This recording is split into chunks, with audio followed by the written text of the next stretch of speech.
Olá, meus amigos e minhas amigas, sejam todos muito bem-vindos ao nosso vídeo do Simplificando, um momento muito gostoso que passamos ao redor da Palavra de Deus com assuntos celestiais para as nossas vidas. Bem, vamos ao vídeo sem mais demora. Penso que cada um de nós possui um desejo de viver bem e de buscar as coisas que podem nos proporcionar conforto e um padrão de vida melhor. Isso é errado? De forma alguma. Temos que trabalhar e lutar para, na medida do possível, oferecer à nossa família algo melhor. No entanto, entrando na esfera da vida espiritual, observo que muitos procuram a Deus por aquilo que Ele pode dar e não por aquilo que Ele é de fato. Nesse contexto, centram as suas orações e súplicas em busca das coisas terrenas. Ao longo de alguns vídeos que irei produzir, farei uma pergunta repetidas vezes. Qual? Preste atenção. Quando você ora, por que coisas você ora?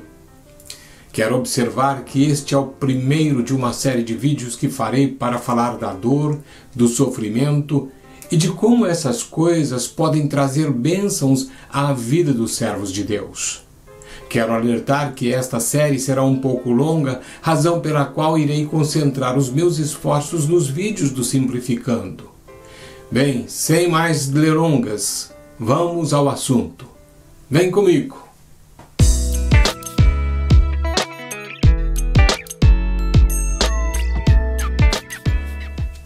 Porque os olhos do Senhor repousam sobre os justos e os seus ouvidos estão abertos às suas súplicas.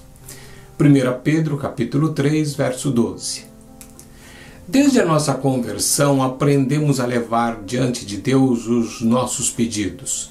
As Escrituras ordenam: orai sem cessar, 1 Tessalonicenses, capítulo 5, verso 14. E por meio da oração sejam conhecidas diante de Deus as vossas súplicas, Filipenses 4, 6. Peçam porque todo aquele que pede recebe, Mateus, capítulo 7, verso 8. Bem, Deus não fica chateado quando seus filhos lhe pedem coisas. Aliás, penso na alegria e prazer que o nosso Pai Celestial tem em responder às nossas orações. Se o Senhor não respondesse à oração, imagina que deserto mais inóspito não seria o nosso mundo físico e a nossa vida espiritual. Chamo a atenção, todavia, para algo que se destaca. O sofrimento modifica o enfoque da sua oração, ou seja, a aflição estimula uma perspectiva diferente quanto ao que pedir. O conteúdo da oração não é o mesmo para alguém que levanta os seus olhos a partir do fundo de um poço. Não obstante, acrescento outro fator. O sofrimento pode se tornar pior quando Deus não responde do modo como pedimos e no tempo em que esperávamos. Entretanto, quando essas orações são respondidas, o ponto em destaque está mais além da resposta, já que ele nos conduziu até o lugar onde deveríamos estar para recebermos o que ele queria nos dar.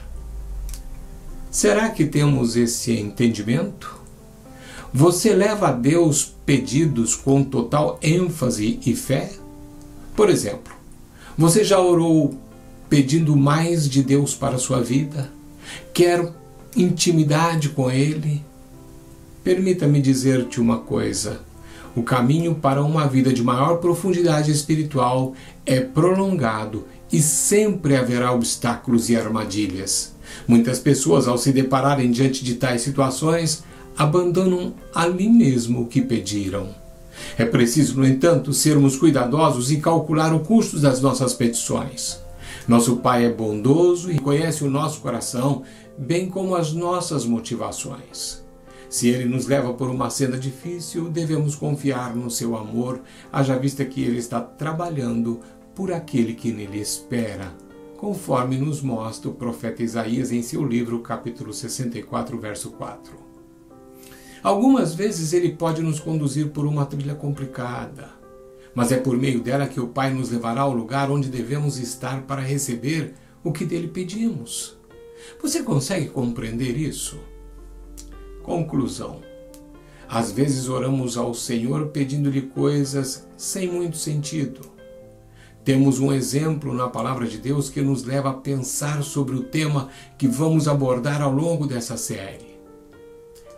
Não perca o próximo vídeo, pois vou iniciar falando sobre esse exemplo. Que o Espírito de Deus ministre ao seu coração e até o próximo Simplificando, se o Senhor assim o permitir. Até lá!